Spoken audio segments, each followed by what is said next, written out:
Okay, so as we are all coming back now, I wanted to introduce Dr. Gina Dorfman.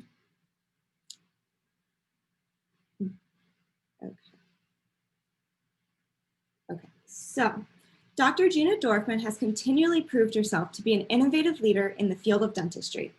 As a dentist, practice owner, and entrepreneur, Dr. Dorfman has had the opportunity to engage professionals across the country with the goal of helping them grow and thrive.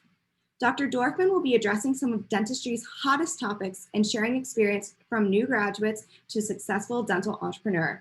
And also, she is on West Coast time right now, so we really want to extend our most biggest thanks for being here today, and please join me in welcoming Dr. Dorfman.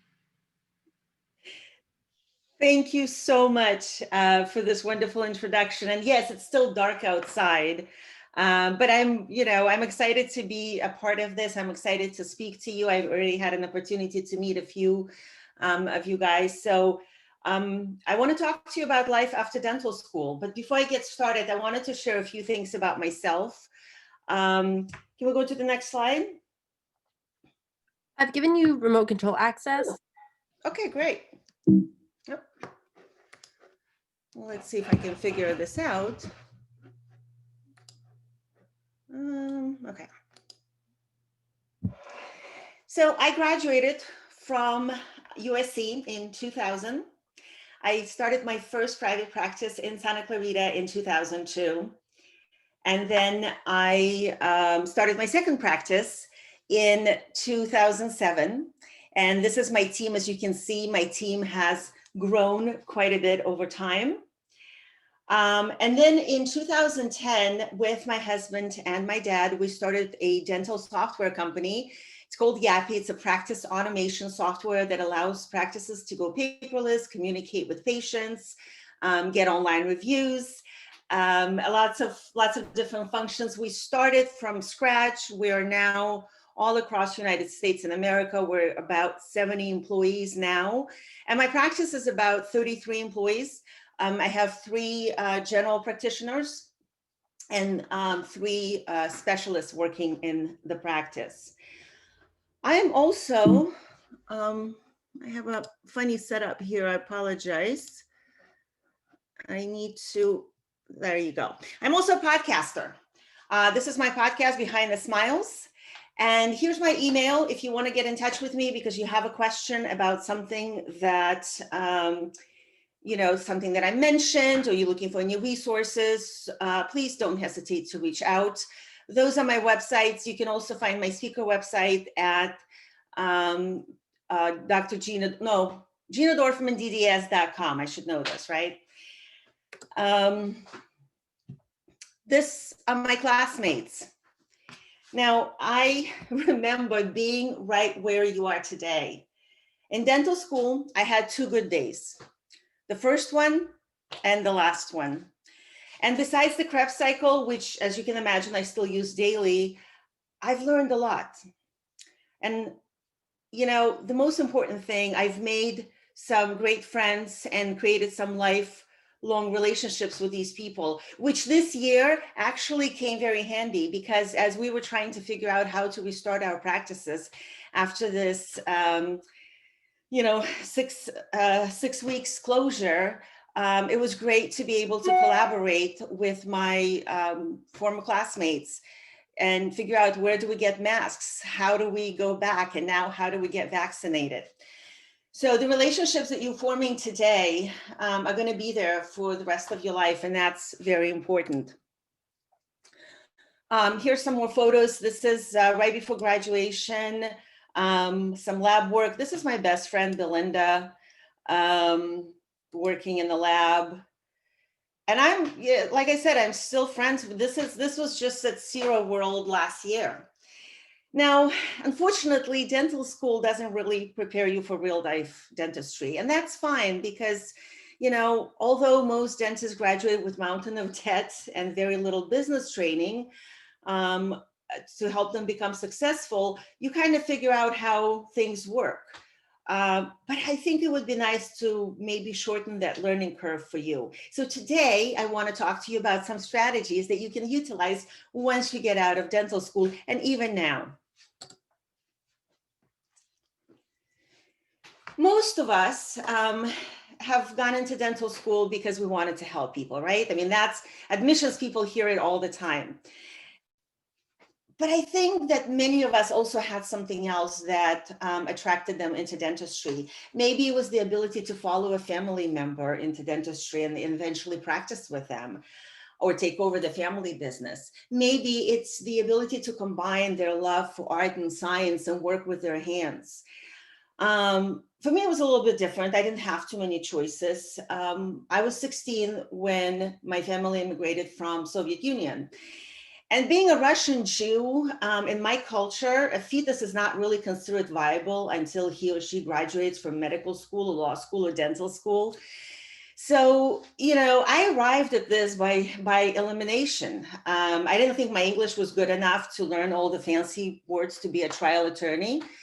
And I felt like dentistry had the ability for more life-work balance, which is something that I really wanted to raise a family. And I wanted to run a business. So dentistry became my future. And I have to tell you that I don't believe I finished my first tooth carving when I seriously started to question that decision. But I stayed with it. I got out. I talk like I was in prison, but it was long 4 years for me. I got out, and once I started practicing and really developing my skills and learning how to run a practice and became more confident, I realized that I really do enjoy dentistry. And I fell in love with this profession once again.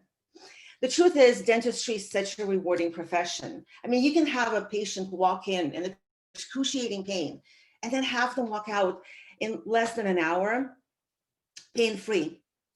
Performing an IED and suctioning out pus from a patient's cheek and then watch their face deflate as they relax literally right in front of your eyes is more satisfying than watching those pimple popping videos. And I can do some cosmetic dentistry, reconstructive dentistry, or orthodontics and literally change someone's appearance, their quality of life, their confidence. I can treat someone for sleep apnea and save their marriage and possibly their life. I can have a little kid in my chair and make them feel comfortable and set them up for good dental experiences for life. Or I can have a super nervous patient in my chair and help them out and change their perception of our profession. I can't think of any other profession where you have so many opportunities to positively impact other people's lives. But there is more. There are patients who will sit in your chair and say, "Doc, nothing personal, but I hate the dentist." And then there are those who will listen to you present the treatment plan to them, and then they'll give you that Larry David up and down stare. Do I really need this treatment, or are you just trying to make a payment on your BMW? And then there are patients who have unreasonable expectations, and then they'll be upset about some balance that insurance didn't pay, and they'll complain on Yelp for the whole world to see. And there's nothing you can do as a doctor because you're bound by HIPAA. And then there's also patients who can't open their mouth or recline, or their saliva suddenly becomes toxic and they can't swallow their own saliva when they sit in a chair. And while they're just far and few in between, they can really suck the joy out of your day. And the truth is that no matter how good you are, sometimes things just don't work out. And then the patient comes in and says, "Doc, that tooth never hurt before until you touched it." And we know, we're such perfectionists. We know that we've tried everything to do it right, and it just didn't work out, but we take it home with us and we kick ourselves because we weren't able to help the patients. So I'll be honest, dentistry can be stressful. And for some dentists, they're worrying about paying off their loans and meeting financial obligations of their practices. They have the pressure of running a business while being present for their families. And many of us believe that if we work hard enough and long enough, we'll eventually pay off the loans and get better and be happier. and one day we can retire. I mean, that's the mindset. So we work through lunch and we skip vacations and we work on weekends. And then we have back pain and resentment and stress. And I heard so many dentists say, I just need to do this for another 10, 15 years before I can finally hang up that handpiece. But the good news, it doesn't have to be this way. You can have the financial freedom and fulfillment and enjoy doing your work. And you can find that elusive life-work balance, but it doesn't happen by accident. It happens by design. It's one of my favorite quotes by Anne Sweeney, the former CEO of Disney Channel.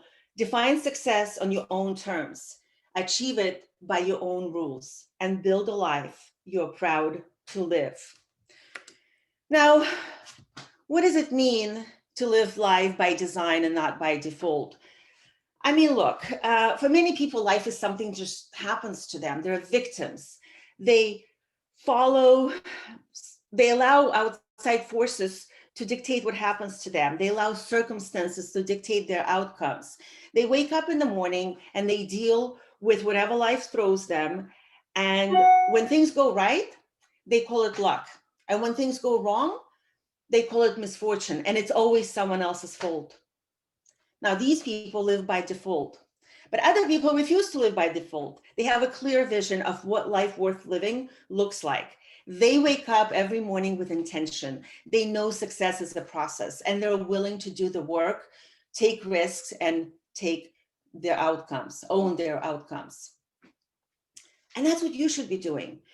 Because if you don't intentionally design your life, someone else will design it for you, and you might not like their idea of a life worth living. So how do we do this? Easier said than done, right? You start by creating a vivid vision. I've learned this concept from Cameron Herold.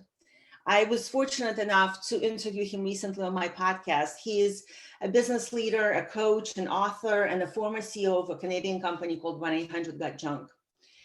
A vivid vision is a document that describes in great detail what a business is going to look like 3 years from now. And it's written in a way as though it's already happening today. So when I talk to dentists about building their perfect ideal practices, I talk to them about starting with a vivid vision. But for our purposes, we need to have a vivid vision for what our lives are going to look like as we are embarking on a lifelong career in dentistry, because a lot of us think about life and work as two separate things, but we need to think about it holistically. Now imagine you're getting in a time machine and you travel 3 years out, and then 5 years out, and 10 years out. You land in front of your home and you watch your future self. What does your ideal life and work look like in 3 years? Who are the people in your life? How do you take care of yourself and your health? Talk about all of the details, your children, your in-laws, your parents, your friends, health, wellness, finances, hobbies, home, work, career. How much money do you need to make to support that vision? How much money do you need to save so that you can realize that vision without having to worry about different distractions? Think about how you work and how you practice. Envision a practice that would allow you to live that life by design, and write it down. Get it out of your head. Do a mind map. Don't worry about how all of this happens. This is where we get into trouble. We start to dream, and then we start to tell ourselves that the dream is too big, that it's impossible, it's not going to happen in 3 years. Don't do that. You'll figure out how to get there. Right now, you're just getting it out of your mind and on paper.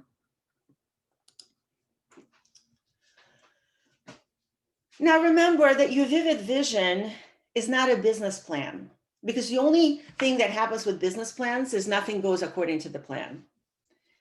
And it's not some sort of a vision board. You're not just putting things there that you'd like to have one day. It's not a law of attraction tool. Now imagine, what would you do if you wanted to build your dream house? You would get in a car with your significant other, you'll drive around, you look at homes that you really like.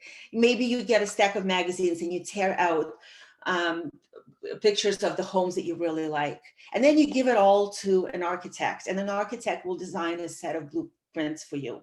And then you will give those blueprints to a contractor, and the contractor will give it to the subs. And these people whom you never even met will will build your dream home for you. Well, the same thing, that's how Vivid Vision works, right? So you're going to get pretty detailed about what your life is going to look like, because it's going to allow you to create that life, but it's also going to help you stay on the right path, not get distracted by shiny objects. Because I've done this. And it's going to be your decision filter. All of the decisions that you're going to make about where you live, where you practice, where you associate are going to be compared to that vivid vision. And you're going to know whether the decisions that you're trying to make are fitting into that lifestyle that you want to create for yourself. It'll help you to communicate with your family and your team eventually. And finally, it'll help you plan, set goals, and take action. And remember, vision without the execution is hallucination. So you're going to start acting on this. You're going to reverse engineer your vivid vision and figure out what steps you need to take to get there. If your vivid vision includes you being the go-to person in your town for placing implants, then you're going to start taking the steps towards realizing that vision. This is how granular it's going to get for you. The easiest way to be successful is to live with integrity and purpose. Dr. Howard Ferran. Find your purpose. Find your passion. If you find something that you're really good at and you enjoy doing, then it's not like work. I mean, I think there's an expression like that, right? Like if you love what you do, you'll never work a day in your life. And as corny as it sounds, there's some truth to it. Because when you know your why, you suddenly find the courage to take the risks that you need to get ahead. You stay motivated even when the chips are down. The power of purpose is similar to a light when it's passed through a magnifying glass. When you think of diffuse light, it doesn't really do anything. But when it goes through a magnifying glass, it can start a fire. Purpose works the same way. Having a purpose and fulfilling your passion can help you deal with burnout and can help you push through obstacles and reach your goals. It's the difference between being well off and well-being. Now, Dr. Howard Ferran, who is a good friend of mine and somebody who was a mentor to me for many years, had a purpose. He wanted to create a place where no dentist would practice alone. So he created Dental Town. My other friend, Dr. Joshua Austin, is passionate about teaching. So he started writing a monthly column in dental economics. The column is called Pearls for Your Practice. And he's speaking at various events. He's spoken main stage at Zero World, Seattle Study Club, and the Voices of Dentistry. My other friend, Erin Elliott, had the passion for sleep dentistry. So she converted her dental office into a sleep treatment center, and she's teaching other dentists how to implement it in their practices. Dr. Amrita Patel found her passion in getting involved with organized dentistry. So she's currently serving as the new dentist representative on the ADA Council on Dental Benefit Plans. For me, my passion was streamlining how dental offices operate, creating standard operating procedures, leveraging technology to help streamline operations. And I enjoy teaching dentists about how to become better leaders. There's something that I mentioned Dr. Josh Austin earlier. There's something that he said to me that really resonated with me. He said, if I do a perfect filling or I do a perfect crown, it doesn't give me the same amount of joy as standing on stage and teaching other dentists. And all of these people are practicing clinicians, but you need to have a passion and a purpose to enjoy what you do outside the op. Never stop learning. And you're probably already realizing that dentistry requires commitment to lifelong learning. There will always be new procedures, new technology that you can learn about. Treatments that we once thought would exist forever, that were state of the art, will be obsolete pretty quickly.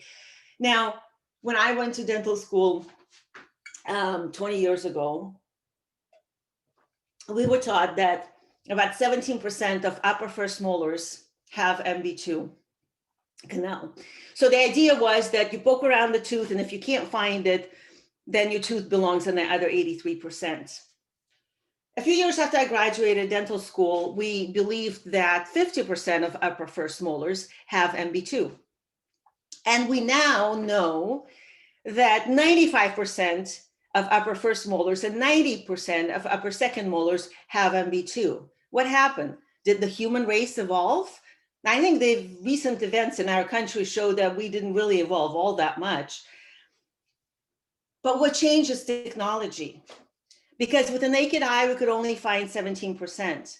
And now that we were using loops, we could find 50%. And when we started using microscopes, we started to find an MB2 in almost every tooth. Here's the deal. 50% of everything that you learn in dental school will be useless. The only problem is you don't know which 50%. So when you graduate, join Seattle Study Club, AGD, COIS, SPEAR courses, go to Implant Pathways, 3D Dentist, make a commitment to ongoing learning, because once you become better, you will enjoy doing dentistry a lot more. Let's talk about associateships. You need to find the right associateship. There are all kinds there, the good, the bad, and the ugly, right? And many of them don't work out. You probably already heard that. So make sure you read your contract carefully. This is one mistake that I see. I know so many kids are getting out of dental school and they're broke. So they try to do it themselves, but this is one good investment that you will make, hiring a contract lawyer to review your contract for you. If you have a friend who understands contract law in your particular state, great, have them do it. But having professional help is really important. Some things you want to look out for: the non-compete clause. It's not enforceable or even legal in some states like California. And in other states where it is enforceable, this is something that you want to negotiate, because you don't want to get locked in a bad associateship where you now need to move out of state or out of your town in order to find another job. You can negotiate the duration, you can negotiate the distance. If you're in Effingham, Illinois, 2 years for 5 miles is totally reasonable. In Manhattan, it's probably not. Are you an employee, an independent contractor? Most likely you are an employee. In order to be an independent contractor, there's certain IRS questions and rules that you have to pass. Most associate dentists don't qualify to be independent contractors. Are you going to be paid on collections? How will collections be tracked? What reports will you get and how often? So many offices don't have good accounting systems. Not that they're intentionally trying to cheat, they just don't have good systems. Will they deduct anything? Will the lab be deducted? Who controls the materials, the hours? How will emergency after hours be handled? Now, here's the deal. There's no wrong or right answers necessarily, but you need to know what you're getting yourself into to avoid future misunderstanding. And there are many different paths that you could take after dental school. You can go to residency. I understand it's required in some states. You can specialize. You can go into military to help pay down your debt and serve the country, although you probably won't experience as much of a real life dentistry in the military. Now, I only have experience with private practices. I can tell you, I've never been in a corporate, but I can tell you that there are some good corporate practices. There's some bad corporate practices. There's some good private practices. There's some bad private practices. If you hang out on dental Facebook groups or Dental Town, you will learn a lot about different things to try or to avoid. So if you have some time, and I don't know, like in dental school, I don't think I ever had any time for anything, but if you do, try to join the communities. In dentistry, like in any other profession, a lot of times it's not necessarily what you know, it's whom you know. So you can create a lot of connections on Dental Town, on Dental Success Network, on Dental Hacks Facebook groups, and other Facebook groups. One thing I can tell you is interview as many places as you can. Consider sending your CV even to places that may not be hiring. That's how I hired my first associate. Start taking photos of your work. Enclosing your work with your CV will have a lot more impact and will be a lot more noticeable. Write a personal cover letter explaining why you want to work in this office. And when comparing multiple offers, make sure that you understand the difference between the terms, because one practice might offer 35% of collections while the other one is offering 30. But you have to understand, obviously 35 sounds better than 30, but you have to understand where these numbers are coming from. How many new patients are you going to be getting? How are the patients assigned? What type of work are you going to get to do? What are the expectations? What do you refer? Are you going to be getting a cut of capitation if they're taking HMO insurances? What are the fee schedules that you're getting paid on? So all of these things, make sure you ask questions. As an employer, I personally appreciate when a potential associate is asking questions, because I know that they're going to be a serious associate, not someone who's going to waste my time. Surround yourself with the right people. Having a mentor is often what differentiates highly successful people from the rest of us. Mentors can be friends, instructors, family members, colleagues, outside advisors, but having a mentor can influence or change the course of your career. If you can find a job where someone could mentor you, I mean, that would be ideal. But if you can, then find a place where you can shadow someone on your day off. Because a mentor can advise you about your career choices, what courses to take, help you out with emergency case, help you treat and plan a complex case. You just don't know what you don't know. And think about joining mastermind easy for me to say, mastermind groups and study clubs, because think of yourself as the average of the 5 people that are around you. One of my favorite quotes: leadership is a series of behaviors rather than a role for heroes. Margaret Whitley. Dental schools don't teach business skills or leadership skills. And I understand that, because there's barely enough time, right? Like when I graduated, I just learned enough to be dangerous with a rapidly rotating instrument in my hands. So there's just simply no time. But the problem is, a lot of us get out and we still take continuous education courses on clinical skills, and we learn very little about business or leadership. And that's when we then say, oh, business is hard. I don't like to manage people. I don't know how to motivate employees. Here's the thing. Business doesn't have to be hard, but we make it harder on ourselves when we don't take the time to learn leadership skills and business. And there are a lot of great resources for improving your business skills, and many of them are free. For example, on my podcast, I interview a lot of great business minds in dentistry. It's called Behind the Smiles. Feel free to check it out. There are other podcasts that are dedicated to business practices: Relentless Dentist, Dental Heroes podcast, Shared Practices. And then there are other, like 60, maybe even more dental podcasts that you can learn from. The Dental Hacks and the Dental Clinical Hacks, where they discuss a lot of great clinical tips that you can learn. And my personal favorite, which is really a dental comedy podcast called Working Interferences. If you like off-color humor, definitely check it out. But don't forget that dentistry is not unique. We're working with people on people.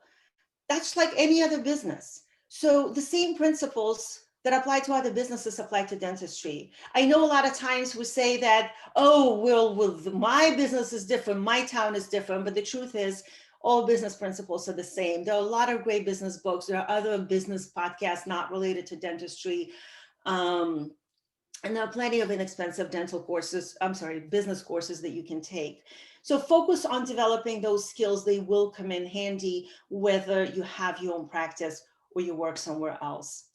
And if you like, feel free to email me, and I will be happy to send you a list of my favorite business books that taught me a lot and made my life a lot easier. We spend so much time in dentistry focusing on minutia. We polish our margins with double striped diamonds until they're as smooth as can be. We shine our composites until we can see our double chins reflected in them. If we spend a fraction of that time focusing on our mental health, would not only make our lives better, would make the lives of our patients, team members, and our loved ones better. Dr. Josh Waston. Dr. Austin has a great presentation on mental health. It's called the Chamfort Psyche. Please check it out. Mental health is an issue in dentistry. For all the reasons that I mentioned earlier, I'm not going to go back to that. I'm sure that even so early in your career, you've heard someone say, is it true that a lot of dentists commit suicide? Depression, anxiety, substance abuse happen fairly frequently in dentistry, but nobody has to go through it alone. And there are not a lot of resources to help. There are not a lot of courses who talk about this. So check out the Chamfort Psyche. Dr. Austin is one of the few people who can actually talk about a heavy subject in a very humorous way. If you like, you can Google it or feel free to email me and I will send you a link. So there you have it. Here's your list, your life after dental school. Create your vivid vision. Find your purpose and passion. Never stop learning. Find the right associateship. Surround yourself with the right people. Hone your business and your leadership skills. And mind your mental health. I want to leave you with a couple of quotes. This one is from my friend, Dr. Erin Elliott. We don't have a job, we have a calling. There will always be patients who bring you down, who make you feel negative, but don't focus on that. Patients won't always thank you or tell you this, but just know that you are making a difference every single day. A difference to your community, your team, and your patients. Just make it happen. So what would you do if you weren't afraid? I have a QR code because that's just what we do this year. Everyone has a QR code. Sometimes I put resources there, so feel free to scan it and check it out. There are some, I can actually put my presentation on there if somebody wants those slides. And I'm happy to share other links there as well. Thank you so much for allowing me to be a part of your event. It was a pleasure to meet some of you. Like I said, if you have any questions, feel free to reach out. Thank you so much, Dr. Gina. And I'm also putting the link for the QR code in the chat right now. There's a lot of great resources on there. So right now, if you have any questions, feel free to put them in the chat and we can read them aloud. I've been receiving some to private message, so if you're more comfortable with that, you can do that as well. So the first question is actually a question I had, Dr. Gina. Do you think it's better to learn business and leadership through actually doing it or in a more formal setting? And if both, what's more valuable for us to be doing right now? You know, sometimes doing something is better than doing nothing. So when I originally went to USC, I planned to do a 5-year program, which was 1 year in the middle of D2 and D3. I would do 1 year at the Marshall School of Business. But honestly, I was just burned out and I just wanted to get out. So if you have time and you can do a formal training, there are a lot of online courses that exist right now. I'm sure that some of your schools are offering those courses as well, that you potentially could have an opportunity to do that. I think that would be great. But if you can, if you cannot, if you don't have the time for it, you don't have the resources, doing something is better than nothing. And sometimes when you start reading business books, you start to finding some passions and some additional resources, some things that you want to pursue. So I would highly encourage you, at the very least, get some audiobooks. And next time you're on a treadmill, listen to a great audiobook. And obviously, a lot of us learn by doing. I've figured out how to run a business by running a business. But you can definitely shorten this learning curve if you start some formal training now. I hope that answered your question. Yes, thank you.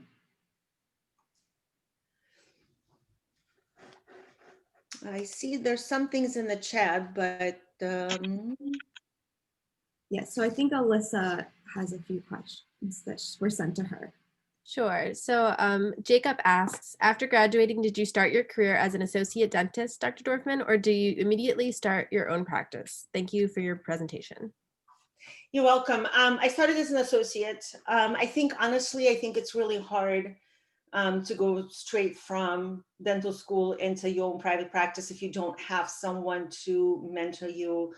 I started in two practices. One was a very large practice, very well run, very well organized. The other one was a smaller private practice, great owner dentist. There was not enough work for me in that smaller practice. So eventually, a couple of months later, I left and I started to work full-time for a very busy practice. It helped me kind of, develop my reps. Honestly, I remember graduating from dental school and going the first day I went to work. It took me 15 minutes to kind of, get the courage to numb my first patient on my own in real practice. Like I was walking around the chair and wasting my time because I was just too scared to start doing something.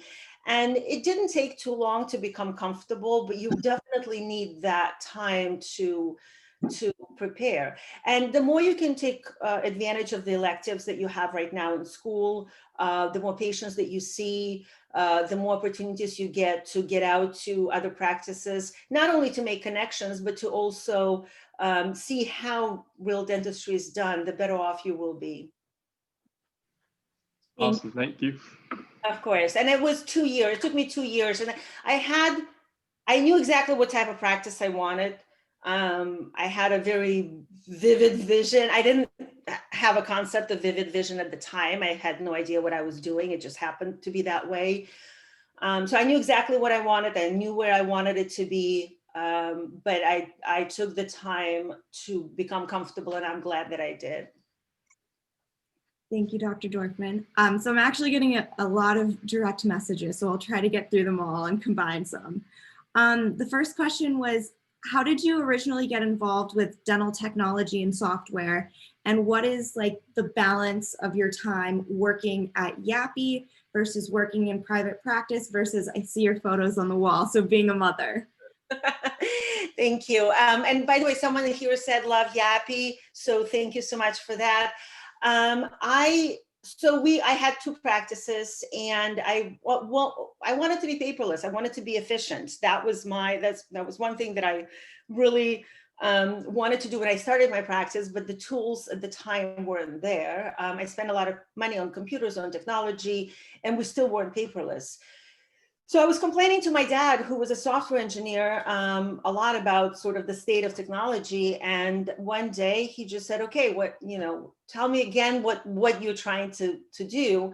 And it was supposed to be software for my two practices. It was not part of the vivid vision to start a software company, but it was actually Dr. Howard Ferran who encouraged me to pursue this as a business. He invited me to Dental Town headquarters. We flew to Arizona.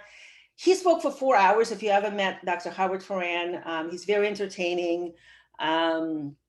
He talks a lot, all kinds of different tangents.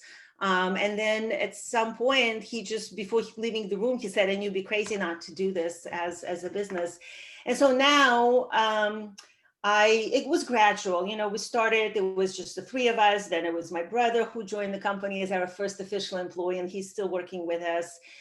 But now it's, like I said, it's 70 employees. I am the CEO of the company. So this is my full-time position now. I am fortunate that my practice is now running itself pretty much. And that's what I teach. And I see Jessica here asked a question on implementing systems in the practice. That's how I was able to have a practice that's so big and it's literally self-managing. I've created standard operating procedures. There's a great book called Clockwork by Mike Michalowicz, whom I'm actually interviewing on my podcast next week. So I'm really excited about that. But if you're interested about implementing systems, this is the best book I've ever found. Back in my day, we used to read E-Myth by Michael Gerber, but Clockwork, I believe, is a better book for that. And of course, I also have a presentation. I am speaking at the Midwinter about systems and building a team. So if you're part of that, please join. I think it'd be great. Thank you. The next question is, if doing a one-year residency, such as a GPR after graduating, would you recommend doing one that's more stressful but gives you more extensive experience versus one with less experience but a better work-life balance? Go for stressful. You want to get, like I said, you want to get as many reps as possible. You're gonna get your life work balance eventually, but the better you become from the beginning, obviously stressful is not ideal, but you want to go to a residency that gives you opportunities to perform a lot of dentistry, and also make sure it fits your vision, because if your vision includes doing a lot of surgery, then you want to go to residency that allows for that. If you're going to be a restorative dentist, then you have to go to a residency that gives you a lot of exposure to restorative dentistry. All residencies are different. And just having the experience of having associates in my practice coming from different environments, there's a huge difference between schools. There's a huge difference between residencies. Do your research, but make sure that whatever you're choosing, and I'm not really sure how the matching works. I couldn't possibly give any advice on that. It's been quite a few years, but whatever you choose, make sure it's in the area, in the realm that you want to practice eventually. And if you don't know where you want to practice, then start visiting practices now. Start getting involved with dental communities and getting to know people. Awesome. So the next two questions, I'm going to try to combine Pallavi and Bhargavi, and they were saying they loved your presentation, especially the quotes. I did too. But the question reads, some people work in different practices, especially while they're starting out. Would you recommend that? Is that a good idea? Or is it better to just stay with one in order to find a mentor? That's a great question, actually, because it's, for many people, they work in different practices because that's all they can get. You sort of like, you get out and you get the first job that you can. And maybe some practices don't allow the opportunity to work full time. I think there is a benefit into seeing different environments.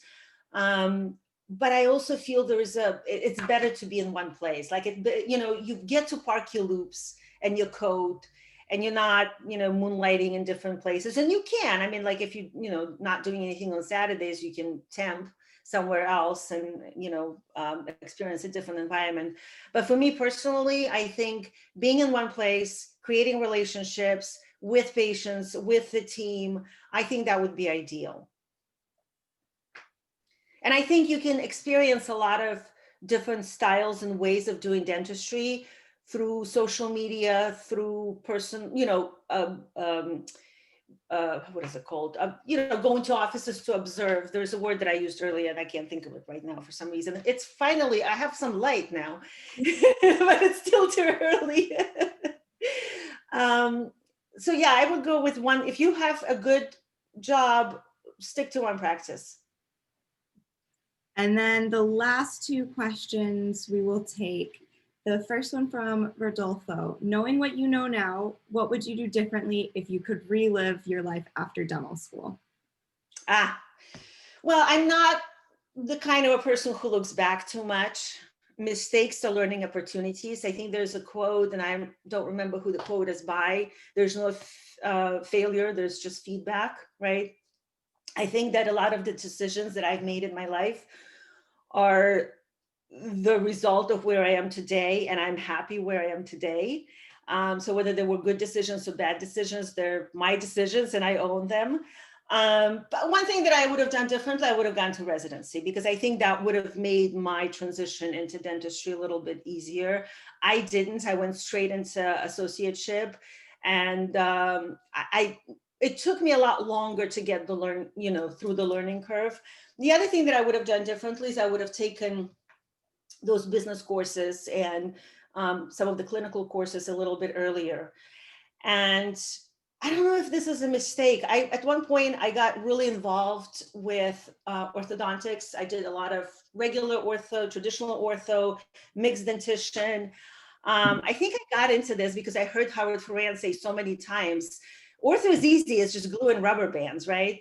And I spent a lot of time and money, but the problem, and I've finished over 100 cases. And the good thing is that I've learned a lot about occlusion. So it wasn't really a mistake, but I did lose a little bit of time, because while I was focused on doing that, I wasn't doing other things. And, when it comes to choosing what you do, what you say yes to means all those other things that you say no to. And I could have been doing something that fit better into my vision, because ortho ultimately didn't fit into my vision. Not really a mistake, because as I said, there's no better way to learn occlusion unless you're going to Coi's Spear than doing orthodontics, but just didn't fit into my vision. Thank you. And then the last question we're going to have before we break is from Catherine. How did you transition from running your practice yourself to becoming self-managing? Excellent question. I talked a little bit about systems and creating SOPs. We spent a lot of time into training our team. And this is one of the things that I see in dental offices that's not done really well. There's just not enough training. We hire someone, we put them on the phone because they had experience somewhere else. Now, if you want to go work in Chick-fil-A, there's 6 weeks of training before you can talk to a customer. 6 weeks just to serve chicken. In a dental office, they get on the phone the first day, right? So we invest in a lot of training. I have manuals and binders of this is how we do things here. And it creates consistency. It creates, everyone knows what they're doing, who's doing what. My teams has been, we have team leads who've been trained in management employees. And so, for me, that made all the difference. Otherwise, I see a lot of dentists with large practices that are running like chickens with head cut off. And they keep saying business is hard. It's hard to manage people. It's hard to find good people. I think it's easy to find good people. When you have a good practice, good people want to work for you. And I've had that happen so many times where people reached out to me looking for a job because they heard that this is a good working environment, but you have to create that. And like I said, this is what I teach typically in my courses. So, reach out to me and I'll tell you what my speaking engagements are. I have a course on Dental Success Network, specifically designed for that. So maybe check out what the membership is like. I know they have a special program for dental students. Thank you so much, Dr. Dorfman, once again. I know I really enjoyed hearing all of your advice for new dentists. I enjoyed hearing the topics about consistency, and that's such a great idea. If everyone is onboarded correctly, your practice will flow so much smoother. And thank you all to all of our participants for being here. I love seeing your lovely faces. So for now, we are going to take a 12-minute break. You can turn off your cameras, go to the bathroom, whatever you need to do, refill your coffee. And when we come back, you will be joining whichever session that you want. So the professional development, wellness, or advocacy, so it will not be this link. And those sessions will start promptly at 10:30. So we will see you. And thank you once again, Dr. Dorfman. Hi, great meeting everyone. Thank you.